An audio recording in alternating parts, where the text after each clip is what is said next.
O reino de Deus está dentro de nós. É o próprio Deus.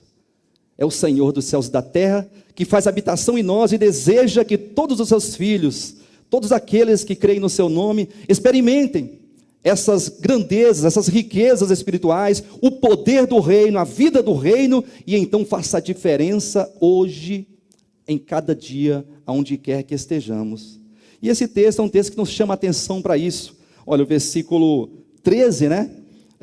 De acordo com a mensagem que foi falada aqui por meio da canção, que o irmão Tiago cantou com o irmão Rodolfo, diz assim: aguardando a bendita esperança e a manifestação da glória do nosso grande Deus e Salvador Jesus Cristo. Veja como que nós estamos vivendo os últimos dias, né? Podemos dizer assim, neste pensamento, né? Uma vez que já não se ouve muito falar da segunda vinda de Cristo, né? Porque falar da segunda vinda de Cristo é nos trazer de volta a essa esperança. E falar da segunda vinda de Cristo é falar de desprendimento, é falar de posicionamento, é falar de decisão, é falar de uma fé que sobrepuja qualquer tipo de viver religioso, viver caído, viver hipócrita, viver conforme as leis deste século.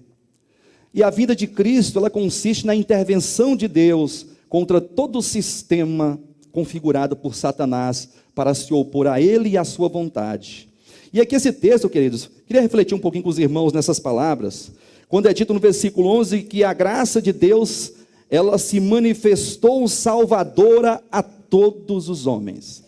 Algumas mensagens atrás, o pastor Alexandre, ele citou aqui na frente, algo muito interessante que, acho que foi na mensagem de quarta-feira, quando ele disse, depois que inventaram o Espírito Santo, e inventaram o diabo, a vida cristã ficou mais fácil. Aí ele explicou, né? Ele disse que inventar um Espírito Santo e inventar Satanás, um diabo, é simplesmente transferir toda a responsabilidade para o Espírito Santo e para o diabo.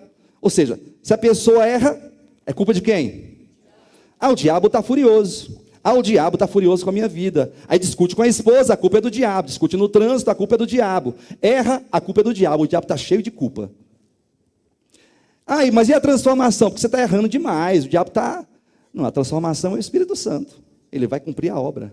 Ele vai realizar a obra que um dia ele começou. Então, ficamos transferindo as nossas, as culpas, as responsabilidades para o Espírito Santo e para o diabo. E agora eu queria acrescentar uma terceira palavra, que é a graça. Depois que inventaram uma graça, não a graça, mas uma graça, então passou-se a transferir a responsabilidade para essa graça, uma vez que esta graça da qual me refiro é uma graça fabricada pelo homem, é uma graça idealizada pelo cristão que quer se eximir das responsabilidades de servo de Deus.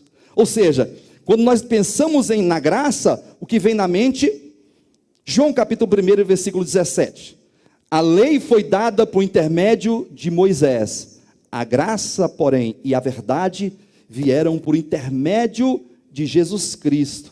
Então temos aqui a lei e a graça. E em modos gerais, nós podemos entender assim, a lei é o agir do homem, é o fazer do homem. E a graça é o agir de Deus e é o fazer de Deus no homem para glorificação do seu nome. E então esse texto diz que a graça de Deus, ela se manifestou salvadora. Isso é verdade. A graça é o próprio Cristo, com a sua vida, com o seu Espírito, que uma vez entrando em nós, fazendo habitação em nós, passa a realizar uma obra libertadora, uma obra de transformação do nosso ser. Isso é ontológico, isso é dentro, é interior, é espiritual e é uma obra eterna. Só que quando diz que a graça, ela se manifestou salvadora a todos os homens, temos que pensar da seguinte forma, olha o versículo 12, educando-nos. Então veja que a graça, ela se manifesta salvadora, educando-nos.